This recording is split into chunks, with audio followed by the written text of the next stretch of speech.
আজি পহিলা বহাগ অসমীয়া নৱবৰ্ষৰ প্ৰথমটো দিন অসমৰ প্ৰতি ঠাইতে ৰঙালী বিহুৰ উখল মাখল পৰিৱেশ আজি নৱবৰ্ষৰ প্ৰথমটো দিনতেই ভালুকঘাটা সত্ৰ প্ৰাংগণত ৰঙালী বিহু উপলক্ষে সাংস্কৃতিক অনুষ্ঠানৰ আয়োজন কৰিছে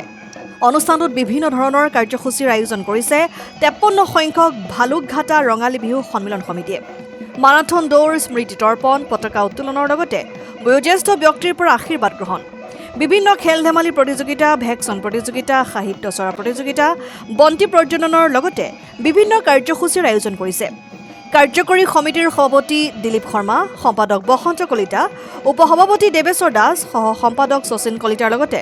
সমিতিৰ প্ৰতিজন বিষয়ববীয়াই অতি উলহ মালহেৰে আয়োজন কৰা অনুষ্ঠানটোত ৰাইজৰ সহায় সহযোগিতা কামনা কৰিছে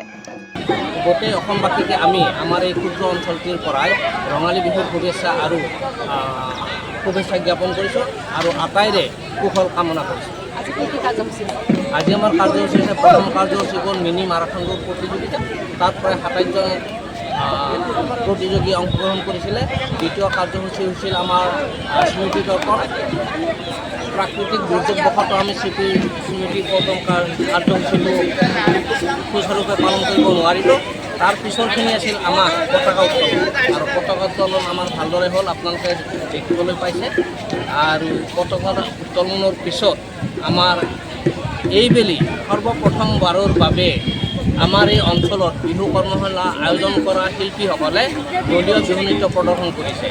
আৰু দলীয় বিহু নৃত্য আপোনালোকে নিশ্চয় দেখিছে আমি বহুত ভালে দেখা পাইছোঁ প্ৰথম বৰ্ষ হিচাপে পৰৱৰ্তী বৰ্ষসমূহত ইয়াৰ মানে বাৰ্ষিকতা আমি নিশ্চয় পালন কৰিম আৰু ভৱিষ্যতে ইয়াতকৈ উৎকৃষ্ট দলীয় নৃত্য কৰিব পাৰিব বুলি আমি আশা ৰাখিছোঁ আমি বিশিষ্ট সংগীত শিল্পী হিচাপে আমি আমাৰ হাৰ্টথ্ৰব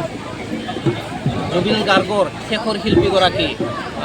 মাননীয় শ্ৰীযুতা চুইটি দাসক নিমন্ত্ৰণ কৰি আনিছোঁ তেখেতে ৰাতি